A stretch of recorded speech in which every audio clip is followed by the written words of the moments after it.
Victoria observait avec une curiosité mêlée d'envie les trois silhouettes élégantes qui descendaient de leur voiture de luxe. Chaque fille, habillée comme une star de cinéma, avançait avec une confiance insolente. Des hommes en costume leur ouvraient les portières, leur offraient un baiser sur le front avant de repartir, laissant les reines de Saint-Jorga devant la clôture de l'auberge. Elles escaladèrent la barrière avec une aisance qui révélait l'habitude, riant doucement, comme si elles étaient invincibles. Victoria, cachée derrière un rideau de l'auberge, les regardait disparaître dans la nuit, fascinée par leur audace et leur liberté. Ces filles vivaient dans un monde de privilèges et de glamour que Victoria n'avait jamais connu. Le lendemain, les trois reines firent leur entrée dans le grand salon de coiffure de l'école, où toutes les étudiantes attendaient leur tour en silence. Comme à leur habitude, elles coupèrent la file sans un mot, offrant un généreux supplément pour que les coiffeuses se consacrent exclusivement à elles. Victoria, assise avec Leia dans un coin, sentit un pincement d'humiliation. Elle et son amie, venues avec leurs maigres économies, savaient qu'elles devraient se contenter de tresses simples qu'elles réaliseraient elles-mêmes plus tard dans leur dortoir. Les murmures des autres filles fusaient. « Regarde-les, ces prétendues princesses. Elles pensent que l'argent achète tout. » Mais Victoria n'écoutait pas. Une partie d'elle rêvait d'être à leur place, de connaître le luxe et la reconnaissance qu'elle semblait incarner. Ce fut cette envie, cette étincelle d'ambition et de curiosité, qui allait bientôt l'entraîner dans un monde bien plus sombre qu'elle ne l'avait imaginé. Victoria venait d'un milieu modeste. Elle fréquentait cette prestigieuse école pour filles grâce à une bourse offerte par Madame Margaret. Elle et son amie Leia étaient les seules à avoir remporté cette bourse, ce qui leur avait permis d'étudier à Saint-Jorga. Cependant, leur séjour dans cette école impliquait des dépenses supplémentaires. N'ayant pas les moyens de profiter des services du salon de coiffure, Victoria et Leia réalisaient des coiffures simples l'une pour l'autre avec leurs maigres économies. Un jour, alors qu'elles venaient de finir de se coiffer, elles retournèrent dans leur dortoir. Sandra, Sokna et Lisa, les reines de l'école, ne purent s'empêcher de se moquer. « Regardez-les, ces vilains singes !» ricana Lisa. Elles ne comprennent pas que la beauté coûte de l'argent. D'autres étudiantes se joignirent à leur rire. Les trois reines étaient installées dans un coin du dortoir, leur espace décoré avec des fleurs et des draps luxueux. Devant elles, des sachets de pop-corn et des smoothies. Victoria et Leia passèrent rapidement devant elles, mais Leia trébucha et renversa accidentellement l'un des smoothies. « Je suis désolée, murmura-t-elle, tremblante. « Pauvre fille, siffla Lisa. As-tu déjà vu un smoothie de ta vie? Tu dois le rembourser, et ça coûte 10 000 francs. » Victoria ouvrit grand la bouche, stupéfaite. « Je ne peux pas payer une telle somme, dit-elle. Alors fais attention la prochaine fois. » Lança Lisa avant de les laisser partir. Le lendemain, en classe, Lisa vint vers Victoria pour entamer une conversation. « Tu travailles dur, n'est-ce pas » commença-t-elle. « Oui, bien sûr, répondit Victoria. « Eh bien, nous sortons samedi prochain. Si tu viens avec nous, on te considère comme l'une des nôtres. Beaucoup de filles rêvent de cette opportunité, mais je me sens attirée par toi par pitié. » Victoria, choquée, répondit. « Une fête? Où ça? Ne me dis pas que tu es la seule fille de Saint-Jorga à ignorer que les trois princesses organisent des fêtes tous les samedis soirs. Que le règlement de l'école l'autorise ou non, nos parents sont influents et ici, nous faisons les règles. Même le chef de la sécurité est à notre service. » Victoria acquiesça timidement. Elle avait toujours admiré ces filles si belles et riches. « D'accord, » répondit-elle d'une voix tremblante. Ce soir-là, Lisa envoya une étudiante apporter du poisson braisé et un smoothie à Victoria. Victoria savoura le repas avec bonheur. « Alors, c'est ça que ces filles ont l'habitude de manger », dit-elle en se léchant les doigts. Lisa était la fille d'un politicien, tandis que les pères de Sandra et Sokna étaient des membres honorables de la Chambre des représentants. Ce fameux samedi soir marqua la première sortie de Victoria avec les trois reines. Alors qu'elle se préparait, Leia l'interrogea. « Victoria, tu vas maintenant te faire coiffer au salon de l'école » ? « Oui, » répondit Victoria d'une voix ferme. « Mais on avait convenu de se coiffer mutuellement, » continua Leia. « Oui, mais ça, c'était avant. Les choses ont changé, y compris nos accords. Ne penses-tu pas que devenir amie avec ces filles est risqué? Cela pourrait te causer des ennuis. »« Des ennuis ?» répondit Victoria. « Cela fait plus d'1 an que je suis dans cette école, et les trois princesses de la fête n'ont jamais eu de problème. Tu crois que je n'y réfléchis pas sérieusement ?» poursuivit-elle. « Ce sont les qui et qui de cette école, elles sont au-dessus des lois. Si je les rejoins, moi aussi, je serai au-dessus des lois. » Leia se retrouva seule. Personne n'accepta de lui coiffer les cheveux. Quant à Victoria, elle se faisait maintenant coiffer en compagnie des trois princesses. Pour la première fois depuis son arrivée à la prestigieuse école Saint-Georgina, Victoria se sentait acceptée. Victoria, une fille mince, grande et à la peau brune, s'intégra rapidement. Les filles lui apprirent à marcher avec grâce, à parler avec aisance et à accompagner ses paroles de gestes subtils. Tu dois maîtriser ses compétences, surtout maintenant que tu nous rejoins pour sortir en boîte de nuit. L'impression que tu donneras aux hommes déterminera les cadeaux et l'argent qu'ils seront prêts à t'offrir, lui expliquèrent-elles. Enfin, arriva le samedi soir. Sokna, Sandra, Lisa et leur nouvelle amie Victoria étaient près de la clôture de l'école. Elles se dirigèrent vers l'endroit où la clôture était la plus basse, l'escaladèrent, et se retrouvèrent bientôt à l'extérieur. Sokna sortit son téléphone et passa quelques appels. Rapidement, une voiture tape à l'œil s'arrêta devant elle. Un jeune homme très séduisant sortit de la voiture, embrassa Sokna sur le front et dit « Voici mon bébé. Tu m'as tellement manqué. » Il lui ouvrit la portière avant, tandis que Lisa, Sandra et Victoria s'installaient à l'arrière. Il les conduisit directement à sa maison. La villa était un spectacle éblouissant avec son entrée majestueuse, ses jardins impeccables et une piscine scintillante sous la lune. L'intérieur, tout aussi impressionnant, était décoré avec modernité, doté d'équipements haut de gamme et d'un espace de vie spacieux capable d'accueillir une petite fête. En entrant, Victoria poussa un léger cri d'émerveillement, tentant de reprendre son souffle face à tant de richesse et d'opulence. La musique douce du DJ et les lumières de la piste de danse ajoutaient à l'ambiance féerique. Dès leur arrivée, Sandra et Lisa se dirigèrent immédiatement vers leurs petits amis, Booba et Léo. Victoria, quant à elle, resta debout dans le salon, mal à l'aise, regardant les filles. C'était exactement le genre de situation contre lequel sa mère l'avait mise en garde. Quand elle avait gagné la bourse, sa mère lui avait dit « Évite les hommes et concentre-toi sur tes études. Ils ne sont qu'une distraction. » Cependant, elle se demandait pourquoi ces filles, malgré leur liberté avec les hommes, n'étaient jamais tombées enceintes. Alors qu'elle réfléchissait, un homme s'approcha d'elle. Il était grand, beau, avec une présence qui ne passait pas inaperçue. « Salut, joli ange, comment vas-tu? Puis-je te tenir compagnie ?» Le cœur de Victoria s'emballa. « Je vais bien, monsieur. »« Merci, » répondit-elle. Il s'assit à côté d'elle et se présenta. « Je m'appelle Booba, » dit-il avec un sourire chaleureux. « Puis-je connaître ton nom ? » « Je m'appelle Victoria, » répondit-elle timidement. « Tu es vraiment magnifique, comme un ange, » ajouta-t-il. Peu après, les trois filles revinrent, des verres de whisky à la main. « Et, Victoria, » lui dirent-elles, « j'espère que tu t'amuses. Tu n'as pas pris de boisson, sainte fille. Il faut apprendre à devenir une grande fille maintenant. » Avant de partir, elles reçurent de nombreux cadeaux de leurs petits amis, des vêtements, de l'argent et des gadgets. Une fois de retour à l'extérieur de l'école, elles sautèrent la clôture et rentrèrent à leur dortoir. Victoria, de son côté, reçut un nouvel iPhone de la part de Booba. « Prends ce téléphone, mon ange, et aussi cet argent. N'hésite pas à m'appeler si tu as besoin de moi. » Victoria était ravie. Elle n'avait jamais utilisé de téléphone Android auparavant, et voilà qu'elle possédait un iPhone. Elle était désormais l'une des filles populaires de Saint-Georgina. De retour à l'école, Victoria appelait Booba chaque jour. Pendant que les autres filles sortaient, les trois princesses de la fête utilisaient leurs gadgets pour contacter leurs petits amis. Victoria aussi passait des appels à Booba, qui la flattait et lui donnait de nombreux surnoms affectueux. Victoria était heureuse de faire partie du groupe des filles influentes du campus, laissant son amie Léa derrière elle. Lors de leur prochaine sortie, elles se retrouvèrent au même endroit avec leurs différents petits amis. Chacune des filles entra dans une pièce avec son petit ami, laissant Victoria avec Booba.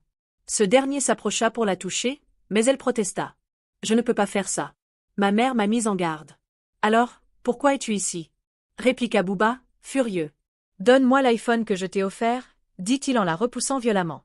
Lorsque ses amis revinrent, Booba leur dit « Amenez-moi une fille qui sait ce qu'elle fait. Je n'ai pas besoin de ces filles locales qui viennent ici pour perdre mon temps. » De retour au dortoir, les filles sermonnèrent Victoria. « Regarde comment tu as raté une occasion de devenir une grande fille. Pourquoi es-tu si enfantine? Ta mère a dit ceci, ta mère a dit cela. Tu crois qu'on n'a pas de mère, nous? Est-ce que ta mère est ici avec toi à l'école? Mais, et si je tombe enceinte? Demanda Victoria. Il n'y a rien à craindre. Et puis, il y a des médicaments pour se débarrasser rapidement d'une grossesse, lui répondirent-elles. Victoria regarda les trois filles embrasser leurs petits amis avec passion et sans aucune gêne. Finalement, Victoria prit une décision, elle voulait devenir une grande fille. Après tout, Booba lui avait promis de l'épouser après le lycée. Victoria se livra à lui sans retenue. Tous les samedis, elle retrouvait son petit ami et ses amis à leur lieu de rendez-vous habituel, où ils mangeaient, buvaient et dansaient. Victoria dormait également avec Booba avant de retourner au dortoir. Rapidement, il devint normal pour elle d'avorter à chaque fois qu'elle tombait enceinte. Au fil des mois, Victoria se détourna complètement de ses études. Elle passa d'une élève brillante en tête de classe à des résultats médiocres. Dans une salle de classe lumineuse mais austère, Victoria était assise au dernier rang. Elle fixait son cahier ouvert, mais ses pensées vagabondaient. Elle revoyait sans cesse les moments passés avec Monsieur Ken et les dernières disputes avec ses amis. Mademoiselle Victoria, répondit une voix autoritaire. Elle releva la tête brusquement, surprise. Le professeur l'avait appelée pour résoudre une équation complexe au tableau, une tâche qu'elle aurait autrefois trouvée triviale. Avec une hésitation visible, Victoria se leva et se dirigea vers le tableau, les regards de ses camarades fixés sur elle. La craie tremblait légèrement dans ses doigts tandis qu'elle écrivait une réponse incorrecte. « C'est faux, mademoiselle Victoria », répliqua sèchement le professeur. « Que se passe-t-il? Vous étiez une élève modèle. » Un murmure parcourut la classe. Les élèves, autrefois impressionnés par son intelligence, échangèrent des sourires moqueurs et des chuchotements acerbes. Victoria, honteuse, baissa la tête et regagna lentement sa place, sentant le poids des regards. Elle se sentait constamment faible et avait souvent des vertiges. Lors d'un week-end comme les autres, après une nuit de danse, de nourriture et d'alcool, Victoria rentra et remarqua que ses règles n'étaient pas venues depuis plusieurs semaines. Elle utilisa un test de grossesse qu'elles avaient au dortoir et découvrit qu'elle était enceinte. Paniquée, elle prit les pilules qu'elle avait l'habitude d'utiliser, s'attendant à ce que la grossesse soit interrompue comme d'habitude. Mais à sa grande surprise, rien ne se passa. Elle prit encore plus de pilules, mais le résultat fut le même. Victoria se retrouva dans une situation désespérée. Elle en parla rapidement à ses amies Sandra, Sokna et Lisa, mais elle ne put rien faire pour elle. « Pourquoi tes problèmes sont-ils toujours différents des nôtres? Nous gérons toujours nos affaires sans souci depuis que nous avons commencé cette vie, et toi, après seulement 6 mois, tu veux nous mettre dans les ennuis. » Après ces paroles, ses amis commencèrent à l'éviter, comme si elle était une pestiférée. Une après-midi calme au dortoir, Victoria était seule. Ses amis étaient sortis, laissant leurs affaires éparpillées. En cherchant un livre sur une étagère, elle renversa accidentellement une pile de cahiers. Parmi eux, un journal au cuir usé attira son attention. Le journal appartenait à Lisa. Hésitante, Victoria ouvrit doucement la couverture, luttant contre la culpabilité de lire quelque chose d'aussi personnel. Mais sa curiosité prit le dessus. Les premières pages étaient remplies de récits de soirées et d'amitié, mais bientôt, les écrits devinrent sombres. Lisa y décrivait ses propres luttes avec les avortements qu'elle avait subis, ses craintes de ne plus jamais pouvoir avoir d'enfants, et ses regrets d'avoir abandonné ses rêves pour une vie de plaisirs éphémères. Victoria sentit un poids sur sa poitrine en lisant les mots. Lisa, qui semblait toujours si confiante et invincible, cachait ses propres peurs et douleurs. Pour la première fois, Victoria réalisa que derrière les sourires et les rires de ses amis, il y avait des cicatrices qu'elle dissimulait bien. Elle referma le journal, les mains tremblantes. Les paroles résonnaient dans son esprit, « Je me demande parfois si cette vie vaut la peine. Mais je ne peux plus reculer. » Son ventre commençait maintenant à s'arrondir, car sa grossesse avait dépassé les 3 mois. Cette nuit-là, après une journée lourde de réflexion et d'émotion, Victoria s'endormit difficilement. Son sommeil fut agité, hanté par un rêve étrange et troublant. Elle se retrouva soudain dans son village natal, au milieu de la place centrale. Le soleil, d'habitude chaleureux, semblait froid et distant. Autour d'elle, des enfants pleuraient, leurs visages flous et inaccessibles. Leurs mains tentaient de s'accrocher à elle, mais chaque fois qu'elle tendait les bras pour les réconforter, ils semblaient s'éloigner davantage. « Pourquoi pleurez-vous » demanda-t-elle, sa voix emplie de détresse. Mais aucun son ne sortit de leur bouche. Ils la regardaient avec des yeux emplis de reproches, leur douleur muette résonnant comme un écho dans son esprit. Elle sentit une vague de panique l'envahir, une peur profonde qu'elle ne pouvait nommer. Puis, au loin, elle aperçut sa mère, debout sur le seuil de leur maison, la regardant fixement. Ses lèvres bougeaient, comme si elle prononçait des paroles, mais Victoria ne pouvait rien entendre. Les enfants pleuraient de plus en plus fort, et la vision devint insupportable. Elle se réveilla en sursaut, le cœur battant, trempé de sueur. Le silence du dortoir était assourdissant, et elle réalisa qu'elle avait les larmes aux yeux. Un samedi soir, Victoria se rendit seule chez Bouba. Depuis qu'il avait appris qu'elle était enceinte, il refusait de répondre à ses appels. Déterminée à l'affronter, elle se rendit à l'adresse qu'elle connaissait pour être sa maison. Elle frappa à la porte, son cœur battant la chamade.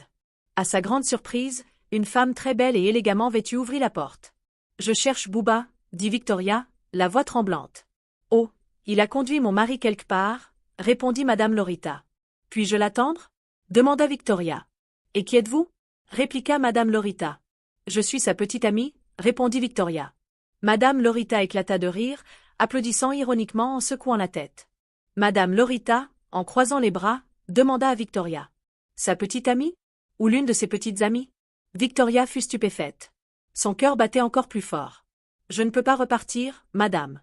Je suis enceinte de lui, » répondit-elle timidement. « Enceinte d'un homme marié dont la femme et les enfants vivent au village » s'exclama Madame Lorita. Victoria balbutia, essayant de se défendre. Mais Bouba a toujours affirmé que cette maison lui appartenait. Madame Lorita secoua la tête avec exaspération. Écoute-moi bien, jeune fille. Bouba est notre chauffeur.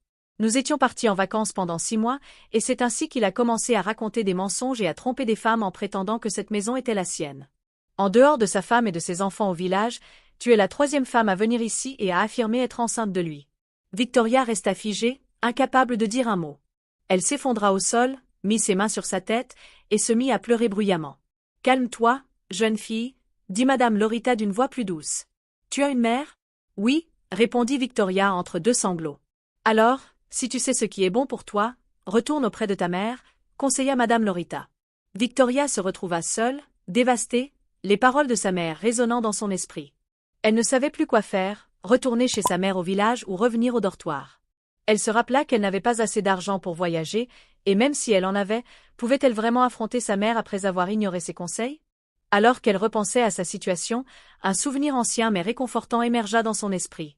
Elle se revoyait dans la cuisine familiale, un endroit chaleureux avec des murs de terre cuite et des étagères pleines d'ustensiles faits à la main.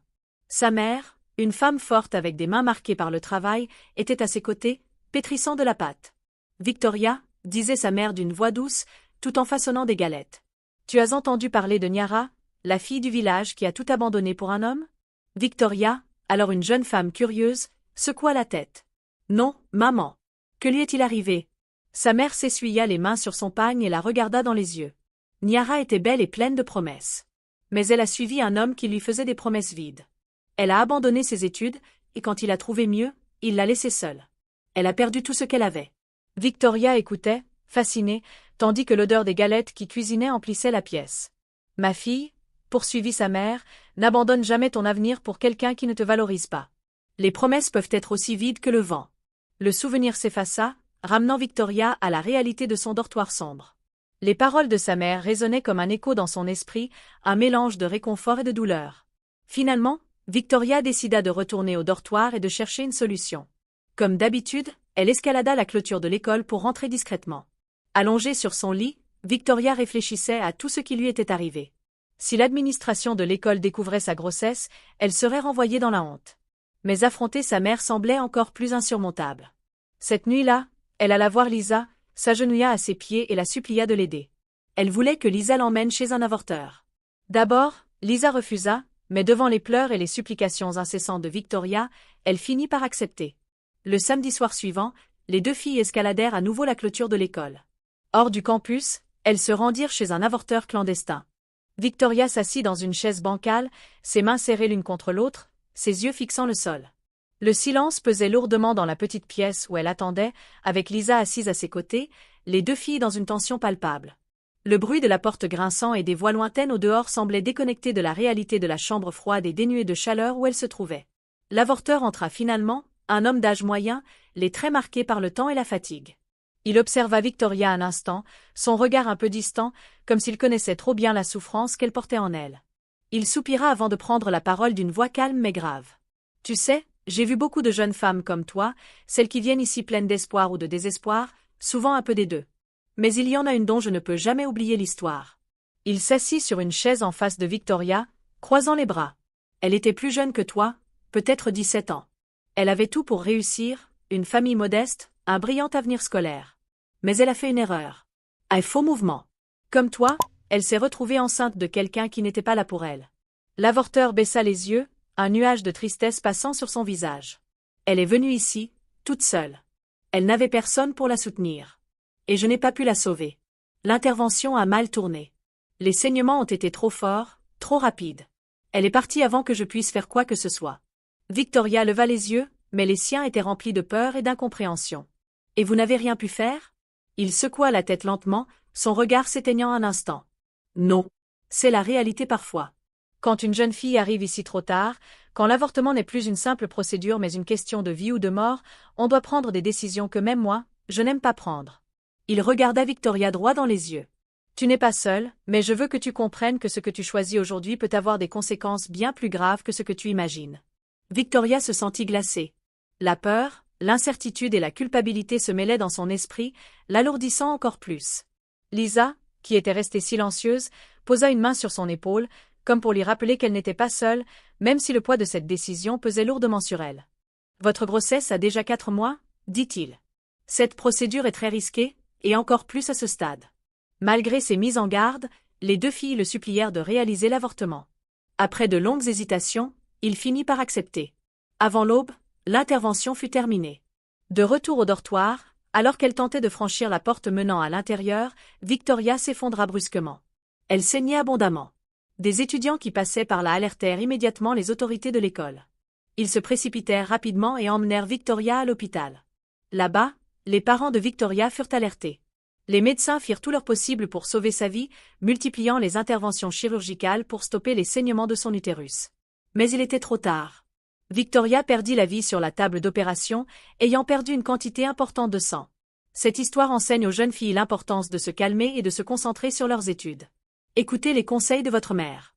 En tant que jeune fille, évitez les mauvaises fréquentations qui vous incitent à ignorer les sages recommandations de vos parents. Si, d'une manière ou d'une autre, vous faites une erreur, n'hésitez pas à retourner vers vos parents. Il vaut mieux que vos parents vous voient dans un moment difficile que de chercher des solutions par vous-même qui pourraient vous coûter la vie. Si vous avez aimé cette histoire, n'hésitez pas à mettre un j'aime, à laisser un commentaire et à vous abonner à la chaîne pour découvrir encore plus de récits incroyables.